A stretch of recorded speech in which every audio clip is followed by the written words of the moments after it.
Russian President Vladimir Putin systematically consolidated his power by eliminating other forms of authority and all rivals, arriving at a one-man dictatorship. Fiona Hill and Angela Stent write that after 23 years at the helm of the Russian state, there are no obvious checks on his power. Putin's successful invasion of Crimea met little resistance at a time of political turmoil in Ukraine, and it proved enormously popular in Russia. His establishment of pro-Russian puppet zones in the Donbass region of Ukraine mimics similar Russian enclaves in Georgia and Moldova. Putin then began to promote his long-held rationale for restoring Russia as a world power, presiding over a modern equivalent of the Soviet Union. Now, if there's one unit that you'll have all heard of because they never shut up about them, it's these elite VDV paratroopers. They constantly bang on and on and on.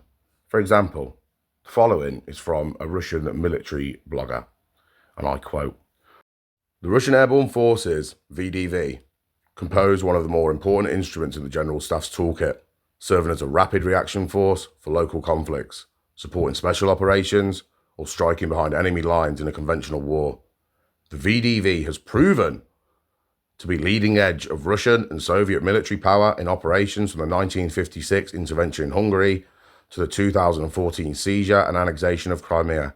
Hang on, I thought you weren't never mind. "A combat arm distinct from the land forces, the VDV may be used tactically, operationally, or play a strategic role, depending on how it is employed, whether responding to a crisis or choosing to visit the territory of its neighbour without notice. Lord have mercy. Russia is likely to lean on the highest readiness units with elite training and good mobility, which in many cases means the VDV. Fucking hell." Let me be very clear here. I'm not presenting the following as a fact. But there were rumours. I'll talk to you about the Russian VDV mobility. How about the rumour that some of them were dropped into the sea and all died of hypothermia? Now that is some good mobility. Amid Russia's botched battle for Hostomel Airfield, about 30 miles outside the capital Kyiv, one of Putin's top generals, Major General Andrei Shukhovetsky, was among paratroopers shot dead in a major blow to the Kremlin's war plan to annihilate Ukraine. And Georgy Dudorov, the elite paratrooper son of one of Putin's KGB pals, was shot by artillery while performing a combat mission. Taras Kuzio, an associate research fellow at the Henry Jackson Society, says dozens of Russian paratroopers were killed in their doomed bid to take Hostomel Airport. Quote, "They, the paratroopers, are sent ahead of the main troops to secure a location so that the main forces can be brought up," he told The Sun Online. "In this war, they were flown into Hostomel Airport near Kyiv to do this, but were all killed. 2 transport aircraft of paratroopers flying from Belarus to do the same tactic at another airport near Kyiv were shot out of the sky. 300 paratroopers were killed in the 2 transport aircraft." The swift takedown of the apparent elite Russian forces by Ukraine at the beginning of Russia's full-scale invasion bungled the Russian plans. Putin's nationalism dismisses the existence of Ukraine and Ukrainians, and he claimed and believed Ukrainians would greet them as liberators. Ukrainians did not welcome Russian forces anywhere. Ukrainian forces met the Russian army not with flowers, but with Turkish drones, American Stingers, British NLAWs, and babushkas, sunflower seeds.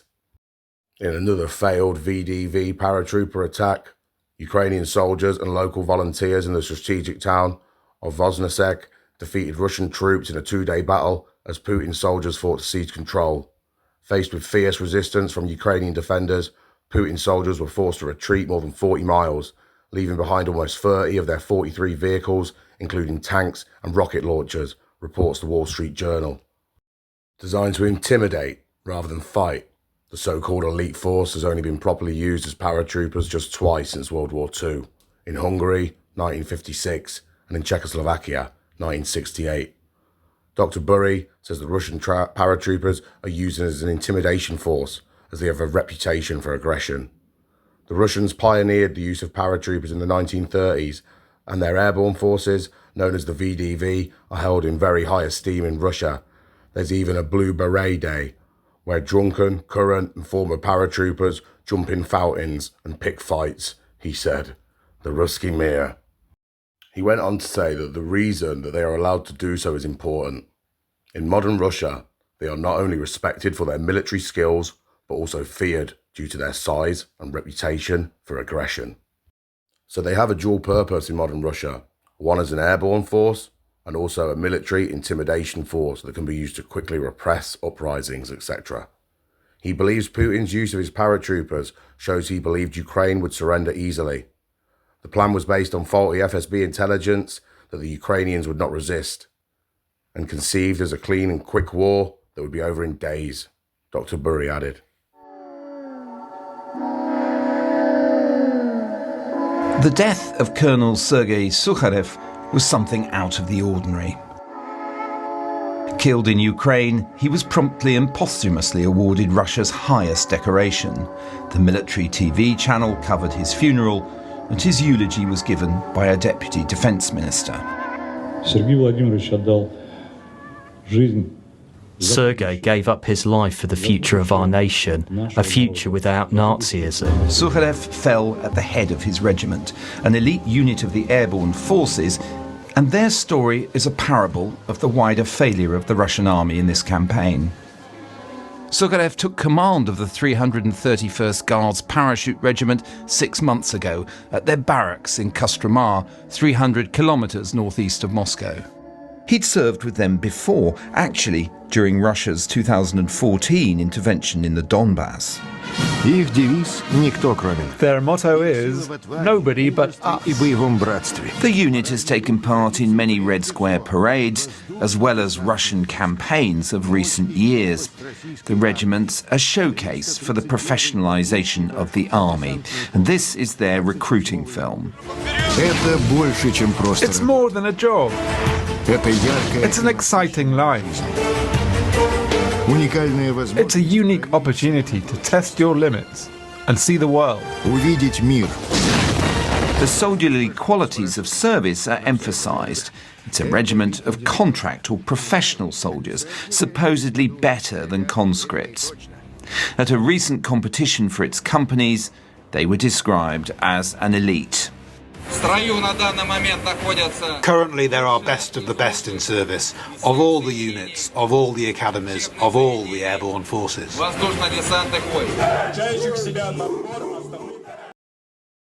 The very dismembered Vatniks, the airborne forces of the Russian military, is one of several bands of so-called elite troops who have been misused or retasked to irregular purposes throughout Moscow's war in Ukraine. These paratroopers have suffered heavy casualties during combat and were even called up to defend as Kiev's forces continued making territorial gains in their initial counter-offensive. The Russian general slipped up in August 2023 and stated that over 8,500 members of the VDV had been wounded in Ukraine. Major Krylov, like his colonel, has also since been killed in Ukraine. The deployment of the 331st from Kostromar, northeast of Moscow, to Belarus didn't happen until February. One of its soldiers noted on social media that he was going to Belarus for work. Once there, they became part of a larger airborne task force that was given the mission of driving south towards Kiev, linking up with some other air-landed troops at Hostomel Airport on the way. From the first day of the invasion, the fight around that airfield turned into a slugging match. Images of knocked-out airborne units soon emerged. Being elite troops, the Russians hoped the paratroopers could secure a breakthrough. But instead, they became involved in ambushes and street battles, making little progress. This footage shows BMD light armoured vehicles used by airborne forces knocked out and abandoned after an attack by Ukrainian special forces. And this sequence, also taken in Bucha, shows several Russian airborne vehicles apparently abandoned. At other times, the Russian paratroopers have been tracked by Ukrainian drones. Here, they're seen evacuating a casualty. And these pictures hint at the methods used to target them for shell fire and the price exacted over the weeks by the Ukrainians. From early March onwards, memorial announcements for soldiers from the unit started appearing on Russian social media, in particular Vkontakte, the equivalent of Facebook. Many are couched in the language of grief and mourning. Warrant Officer Sergei Lobachov's wife posted this. Siroja, my most reliable, loving and caring husband, now you're in heaven and you will protect us from there. You will always live in our hearts and you will forever be a real hero to me. Many simply wish to record eternal memory, but others also registered their alarm as the unit's casualties mounted day after day. Nobody knows anything. The 331st Regiment is disappearing. Almost every day, photos of our Kostrama boys get published. It sends shivers down my spine. What's happening? When will this end? When will people stop dying? That post for Sergeant Sergei Duganov was one of several on his page revealing their disquiet. I'm lost for words. I can only cry. Kostrama has lost so many young men. What a tragedy. God, how many more death notifications shall we receive? Please have mercy on our boys. Help them survive. Return them back home to their wives and mothers. I'm begging you. And following the death of one sergeant in the unit, a poster exclaimed, "Fucked in the head president has decided to play war. He sent thousands of guys to die. They could have lived long lives. All this is happening in the 21st century. It's surreal." Some of the posts mourning fallen paratroopers have drawn taunts from Ukrainians. You zombie fucking fascists, Russists. Over 15,000 have died already, and they will carry on dying as long as they keep on marching on our land. On a different memorial page, a poster rounded on what seemed to be another Ukrainian troll. Alexandra, go away, you bloody Nazi. Our soldiers are real heroes. Russians have never killed civilians nor children, which is something you can't say about Ukrainians. Don't you dare write anything foul under posts about our soldiers. But underlying these exchanges in the regiment's wider family is an anxiety about what they're being told and whether the acknowledged casualties are just the tip of the iceberg. I read on Ukrainian media that they destroyed the whole special squad, that there was one injured and everyone else died. Is it true? They're lying, right? Of course they're lying. Our media says that everything is going according to plan. Now there's a new plan. With the announcement of a drawdown around Kiev, elements of the airborne task force were on Tuesday filmed withdrawing back into Belarus. Having failed to surround the city, they may now head for the Donbass.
Kostroma is not a bad place to go looking for the effects of the Ukraine war on Russia, for this city is home to a celebrated regiment that bears its name and has been in the forefront of all the main battles in the Kremlin's campaign against its neighbours.